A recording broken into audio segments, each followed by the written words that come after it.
Right, for more, we're joined in studio by Chairperson of Public Interest South Africa, Tebogo Kasa. Very good afternoon to you, Tebogo. Thank you for your time with us here on the SABC. Thank you for having me, Lizzie. In view of what has been announced, perhaps as we await developments further, what's your reaction to the potential arrest? Do you think it's also in the 8 accused perhaps to hand themselves over at the police stations themselves? Yeah, look, it's a good development. Obviously, we welcome the fact that justice is seen to be done insofar as the 8 accused are now going to be handing themselves over. But obviously, if it was you and I, ordinary people, would have long been locked up, not even had a date of coming on a Sunday afternoon to hand yourself in for tomorrow morning's appearance in court. But be that as it may, that also is reflective of something that there seems to be a dual criminal justice system.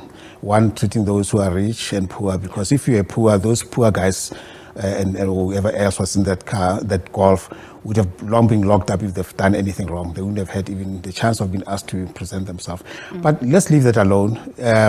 It is good that, first of all, the Deputy President distanced himself from their conduct. It is abhorrent. It doesn't belong to what in a democracy such as we have. But unfortunately, it is something that is frequent. We see it frequently. But we are happy that this time around a message is being sent out. But thanks to the public, because if it wasn't for that video or the presence of mind to whoever recorded that, we probably wouldn't be talking like this today.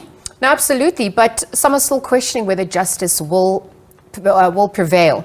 Will the victims get justice at this point as well? Will the 8 just be protected? Will they go through the system? There seems some high-profile cases as well that have garnered the attention, but we're still awaiting justice years later. No, absolutely. And this is an egregious crime that they've committed. To start with, you've seen some of the officers, they actually had their guns drawn out. Yes. You know, it's a cardinal sin, you know, or indiscretion for a firearm owner or somebody who's legally in possession of a firearm to actually be drawing firearms and pointing them at somebody else. If you're not going to use it, the law forbids that.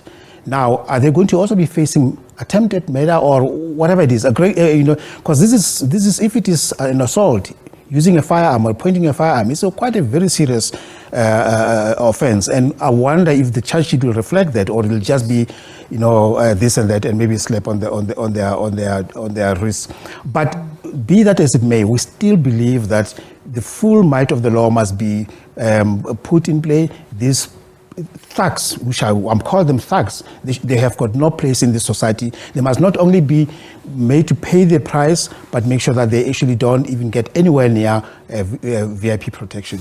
Because the question of VIP protection services and the Blue Light Brigade has come to the fore. It's not the first time that these incidences have occurred, and there are concerns for motorists who are on the road, not really understanding what to do and what their rights are.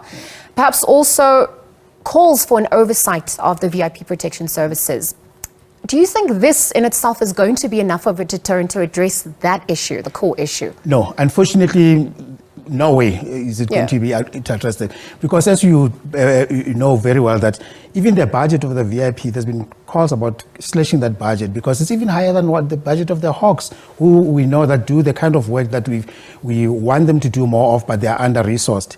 So it is certainly not going to change much because the politicians, they tend to see themselves as celebrities. They tend to want to behave as if, you know, their life is always at risk, when it is not. You know, if you do genuine risk assessment, I'm sure most of them would be qualified for a driver. They can drive themselves around.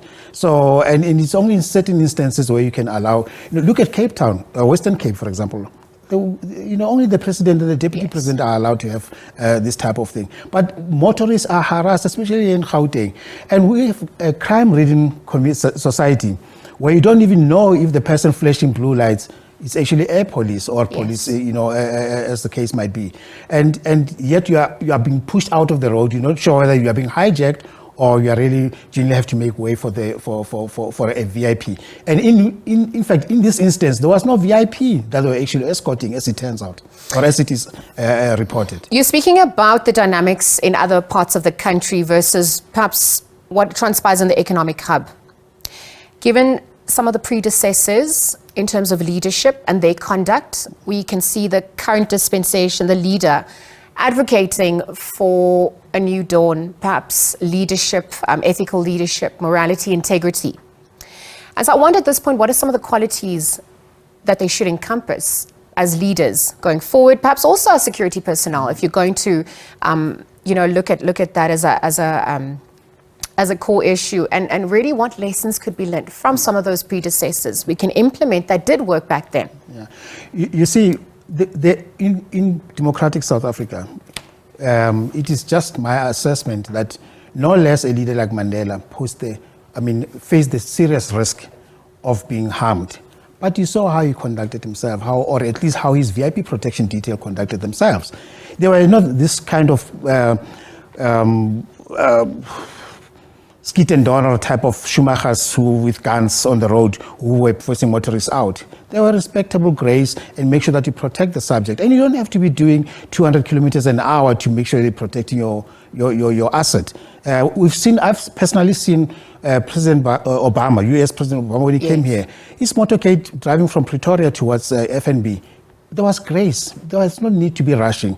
And what it shows that there are always the sturdiness insofar as the officials is concerned. They are always late, or they pretend to be late, or pretend to be busy, or they become late because they know that in any event, everybody else has to make way. And this must come to a stop. And I think there's a need for a serious discussion to start within society as to whether we need the kind of protection that we see, or the harassment that we see, or the thugs that we see on the road under the guise of VIP protection. And how do we also clearly demarcate the boundaries for them in terms of operations so that they don't become a law unto themselves?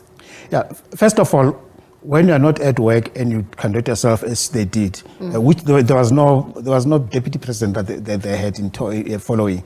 So first of all is that procedurally they need to account what was the need for them to be driving this fast.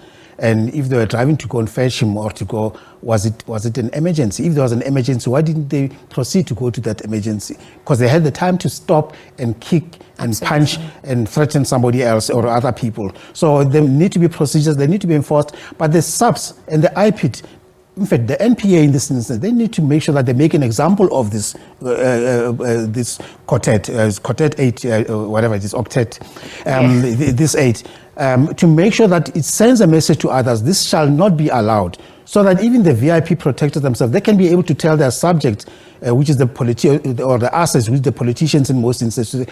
Keep time, because you cannot make us rush to an event just because you were late doing whatever else you were doing. Tebogo, thank you for your time with us on the SABC. Tebogo Kas, Director of Public Interest South Africa, weighing in on what is set to transpire. We know that the 8 members of VIP Protection Services caught on video assaulting 3 people on the N1 between Joburg and Pretoria will not be free men by the end of today. The IPID has announced that they will take them to the Sandton police station to be charged officially. So we'll monitor developments there as it unfolds. For now, though, it's time for a quick ad break. More news and updates upon our return. Stay tuned.